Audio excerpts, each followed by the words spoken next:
এই পৃথিবীতে সর্বপ্রথম ইটের দালান, পুরা ইটের দালান, পুরা ইটের প্রাসাদ কে করেছিল? এই পৃথিবীর মধ্যে সর্বপ্রথম পুরা ইটের প্রাসাদ করেছে ফেরাউন।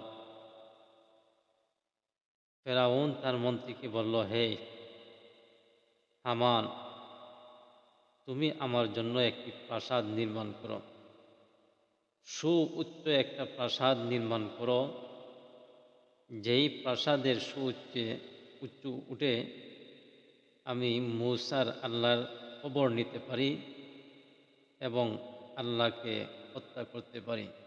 নাউজুবিল্লাহ। এই কথাটাই আল্লাহ তাআলা কোরআন শরীফের মধ্যে বলছেন, ফাওকিদ ইয়া হামান ইবনি ইলা আখিরিল আয়া।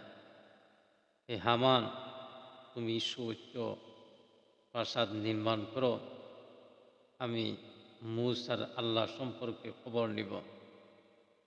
হামান পুরা ইট দিয়া প্রাসাদ নির্মাণ করলো, সুউচ্চ প্রাসাদ নির্মাণ করলো, আর ফেরাউন সেই প্রাসাদের মধ্যে উঠে আল্লাহ তাআলাকে লক্ষ্য করে তীর নিক্ষেপ করল।